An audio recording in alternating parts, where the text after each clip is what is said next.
Alors, bonjour les gars. Maintenant, je vais vous faire une vidéo sur Ethereum. Donc, on va analyser Ethereum en daily, en weekly, et on va voir ce qu'on peut tirer du marché. Alors, pour ceux qui connaissent déjà mes stratégies, vous allez voir sur la chaîne, il existe quelques stratégies. Et donc, on va utiliser notre stratégie à 4 moyennes mobiles. Donc, on a besoin d'une moyenne mobile de 320 jours, que voilà, ici on est sur le chart journalier. Donc, on a une 320 jours, la rouge, une 80 jours, la verte, une 20 jours, la jaune, et une 5 jours, la violette. OK?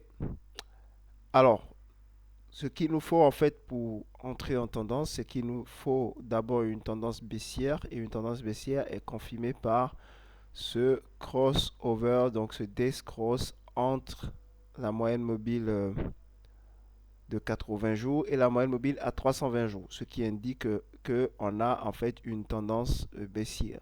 Mais en fait, l'information qu'on a ici, ce n'est pas forcément pour la tendance baissière ce qui va continuer, mais la probabilité est forte que ça continue à la baisse, mais c'est plutôt une confirmation au niveau des time frames qui sont inférieurs à ce time frame, des tendances qui avaient lieu à cette époque. Donc, comme vous voyez là, on avait une tendance baissière. Donc, c'est ça que ce croisement ici confirme en fait qu'on avait une tendance baissière sur la violette la 5 jours et sur la jaune la 20 jours. Donc c'est cette tendance-là qui est confirmée par le croisement des deux grandes. OK? Donc quand on a ça maintenant, nous on va chercher à se positionner à l'achat. C'est ce qu'on a fait ici sur Ethereum. Donc là, on s'est positionné à l'achat. On a eu la 5 jours qui est passé au-dessus de la 320 jours, le pullback, clôture des prix en dessous et le breakout. Donc c'est ce qu'on a eu à ce niveau là. OK? Donc on met notre truc tranquille et on va chercher les 161 de Fibonacci qui sont là.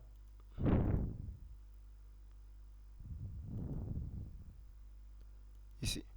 Donc normalement on doit espérer venir ici dans les 5289. Ça c'est pour notre premier trade. Maintenant pour notre second trade qu'on doit prendre, en fait on devait avoir ensuite un death cross. Parce que là, la tendance a été confirmée ici. Vous avez le Golden Cross qui est arrivé ici, entre la 80 et la 320. Ici, c'était un trade d'anticipation. C'est notre premier trade. Donc là, notre deuxième trade, on devait avoir ce death cross entre la 20 et la 80, ce qui nous indique en fait un deep pullback. Parce que ça aussi, c'est un pullback, ce death cross là. Mais ce n'est pas un pullback aussi puissant que ce pullback qui est entre des moyennes un peu plus grandes. Vous voyez ce que je veux dire? Donc là, il nous faut en fait ce cross. OK? Lorsqu'on a ce cross là, on va maintenant attendre que les deux grandes moyennes mobiles que vous voyez, la 80 et la 320, ne doivent pas se recroiser à la vente. Sinon, ça va confirmer plutôt cette tendance baissière qu'on est en train d'observer sur les petites unités de temps. Donc là, on va attendre que la 5 période remonte au-dessus de la 80, qu'on ait un pullback et ensuite un breakout et on va se positionner. On va avoir notre deuxième trade qui sera en cours avec son stop loss. OK? Pour aller normalement chercher le même niveau. Après, quand vous êtes généralement très proche, vous pouvez viser peut-être le deuxième niveau de Fibonacci. Mais je vais vous montrer un peu plus comment ça va se faire. Alors, donc sur Ethereum, on a en fait une confirmation d'une tendance haussière. OK? Donc, cette tendance haussière est toujours valide tant que les deux grandes moyennes mobiles ne se touchent pas. Notre première entrée étant à ce niveau, on a le stop loss qui est dans cette zone. Ce qui veut dire que si jamais les prix descendent et tapent cette zone, alors on est complètement dehors. Et il y a de fortes chances derrière que si les prix tapent cette zone, qu'en fait toute cette tendance-là passe à la baisse. OK? Comme on avait ici précédemment, dans le même bull run, parce qu'en fait dans ce bull run de Ethereum là, en fait on a eu plusieurs fois à entrer parce que les deux moyennes mobiles se sont un peu trop souvent croisées. Donc on avait déjà une première entrée à ce niveau. OK? Donc pour un premier risque reward, on devait atteindre normalement l'extension qui était complètement en haut ici.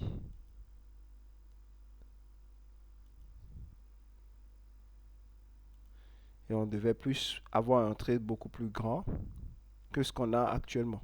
Ok. Malheureusement, Ethereum a chuté fortement, ce qui fait qu'on a eu en fait un death cross ici, donc on était obligé de sortir de position. Et là, on est réentré encore à nouveau dans cette zone-ci. Puis une nouvelle anticipation d'une tendance haussière avec un stop loss dans cette zone. Ensuite, on a attendu qu'il y ait un deep pullback pour pouvoir nous positionner. Ce deep pullback étant venu à cette zone-ci. Donc on est entré. Et pour le moment, ce trade n'avait pas été fructueux.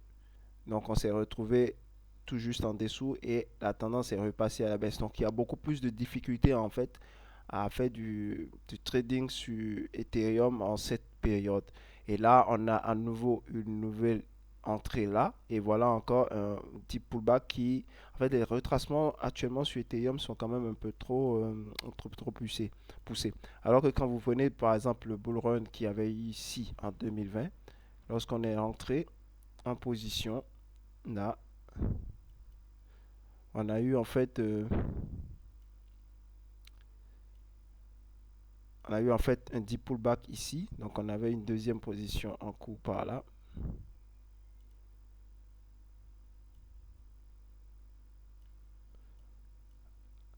Ensuite, on a eu un autre deep pullback ici. Et une nouvelle position dans cette zone. Et après, lorsqu'il y a eu ce deep pullback là, eh bien, la tendance s'est renversée et le bull run était fini. Donc, si je reviens sur Ethereum en actuellement, donc nous avons normalement cette tendance haussière comme vous voyez là. On a toujours cette tendance haussière. Mais le pullback qu'on attendait, ce deep pullback pour notre deuxième trade qu'on a actuellement, en fait, il est assez poussé et très très violent. Donc, ce qu'on ne veut pas, c'est que les prix dépassent cette zone, ok, ou que cette moyenne mobile de 80 jours ne croise pas celle de 320 jours. Sinon, ça invalidera aussi la tendance. Donc, on doit espérer que Ethereum commence à remonter de là où il est actuellement, qui remonte au-dessus de la 80, qui ait ce pullback et qu'on ait une validation pour pouvoir continuer la tendance. Donc, en journalier, pour le moment, on a tout le scénario qui est présent. Il nous manque juste le signal de breakout afin qu'on puisse se positionner pour prendre notre nouveau trade de la deuxième phase parce qu'on a déjà un trade ici en cours sur cette zone là. Donc on va chercher notre deuxième trade dans cette zone-ci lorsqu'on va repasser au-dessus et on va le faire. Si on ne repasse pas au-dessus, on sera obligé, et que vous avez le croisement là, on sera obligé de fermer notre trade qui est ici avec une perte partielle. Et aussi, si jamais ça se, si jamais ça se renverse complètement, avant qu'on ne puisse fermer, bon, on va pas intégralement le trade. Donc, ça c'est en journalier. En weekly, on va faire la même chose avec la même stratégie.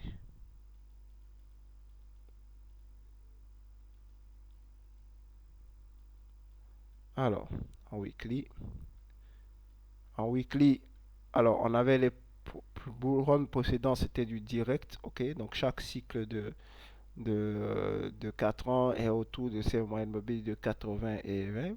Et là, on a la moyenne mobile rouge de 320 semaines, parce qu'ici on est en journalier, donc 320, ce n'est plus 320 jours, mais c'est 320 semaines. Donc là, maintenant, on a en fait eu notre point de départ ici, ok. Donc on peut mettre notre tracement de Fibonacci là. On avait eu notre point d'entrée dans cette zone-là avec le breakout.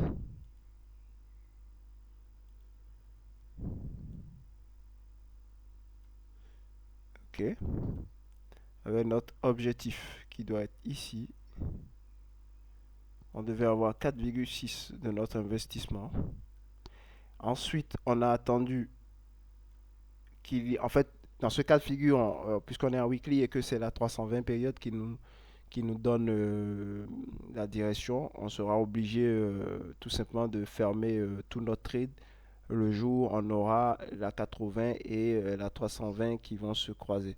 Donc on sera obligé de fermer en fait un grand trade qui a commencé depuis longtemps.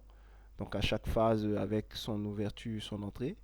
Et ici, on a la confirmation de cette tendance qui est arrivée avec la 320 qui est apparue. Donc un jour ou l'autre, on aura en fait la 80 qui va repasser en dessous de la 320. Donc ce qui va être en weekly en fait une longue période de bear market, beaucoup plus longue que pour les cycles que vous voyez là de 80-20.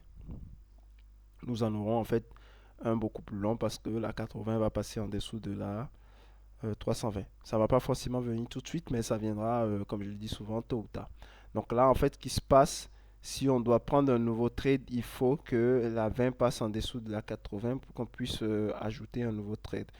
Mais là, probablement, quand la 80 va passer en dessous de la 20 va passer en dessous de la 80, on risque d'avoir encore un bien market. Donc, Ethereum, malheureusement, il n'a pas bougé comme le Bitcoin.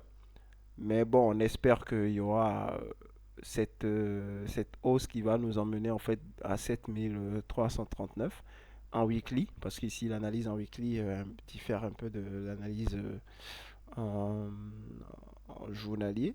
Donc on espère, et en journalier, on a la possibilité de pyramider beaucoup plus facilement en ajoutant à chaque correction. Et là, sur Ethereum, on est à ce niveau-là, donc on va espérer que cette tendance va se poursuivre à la hausse. Parce que sinon, ce qui va se passer, c'est que la 20 période va passer en dessous de la 80. Et si ça arrive, ben bon, c'est probablement un bear market actuel. Parce qu'on a bien vu que c'est la 80 et 20 qui faisait les cycles de 4 ans des bull runs sur Ethereum aussi, tout comme sur Bitcoin. Donc, il faut surtout pas que la 20 repasse ici, qu'on puisse continuer pour qu'on puisse en fait avoir cette force qu'on a sur du journalier pour pouvoir pyramider sur le journalier facilement. Et le jour où on aura la 80 qui va passer en dessous de la 320, bon, on n'aura plus rien à faire. Donc, déjà pour commencer, en weekly, il est déjà trop tard de toute façon pour se positionner. Donc, pour quelqu'un qui veut faire de l'investissement long terme, il peut oublier déjà sur le weekly. Par contre, pour du journalier, pour faire du trading, vous avez encore tout le potentiel parce que il y a plusieurs entrées en fait qui se proposent en journalier. En weekly, en fait, vous n'avez qu'une seule chance. Et quand vous prenez cette chance-là, il faut attendre généralement le prochain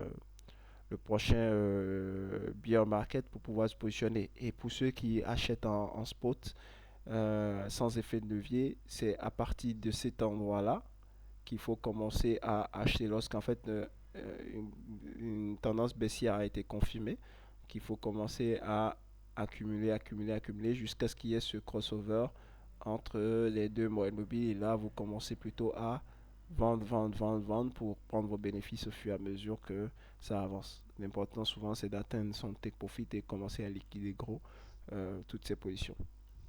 Donc si on revient en journalier, on a ici justement, en fait à plusieurs reprises la tendance s'est arrêtée et redémarrée sur Ethereum. Donc ici au niveau de la RSI aussi, on est quand même bien parce qu'au niveau de la RSI, on a notre RSI de 21 périodes qui est en dessous des 50, donc on est même à 35 actuellement. Donc c'est une très très bonne chose parce que il nous faut en fait après un surachat suivant la méthode d'investissement basée sur les RSI. Après un achat, il nous faut qu'il y ait un pullback assez profond pour qu'on puisse en fait repartir. Donc là, on est au moins en dessous de 50. Là, c'est une très bonne chose. Et là, on doit espérer juste repasser au-dessus de la 80 pour pouvoir acheter à nouveau pour faire une deuxième vague dans cette tendance haussière qui a été validée à ce niveau. OK? Et donc, en weekly, on est aussi en dessous de 50, donc c'est aussi une très très bonne chose au niveau weekly, parce que justement on n'a jamais pu faire le high, donc ce qui fait qu'on est resté bloqué, donc on peut espérer en fait un autre breakout ici, à ce niveau, quelque part par là, et à ce moment-là, on va pouvoir pousser très fort et envoyer Ethereum aux alentours des 7339. Donc en weekly, vous ne pouvez plus rentrer, mais puisqu'il faut rentrer ici, mais en daily, vous pouvez toujours rentrer. Après le breakout, là, vous pouvez toujours ajouter de nouvelles positions sur Ethereum. Donc voilà le résumé pour Ethereum. On est toujours quand même dans cette tendance haussière. Jusque en daily, on a une position, on a en fait une opportunité pour pouvoir se positionner. Mais en weekly, en fait, on n'a plus de position à prendre puisque on ne peut entrer qu'une seule fois en weekly si on fait du trading en weekly. Et si on fait de l'investissement en weekly, en fait, il faut juste accumuler pendant toute la chute weekly. Et là, on peut repartir. Donc, on va attendre ça tout simplement sur Ethereum pour pouvoir se positionner sur le breakout. Donc, je vous remercie et à la prochaine.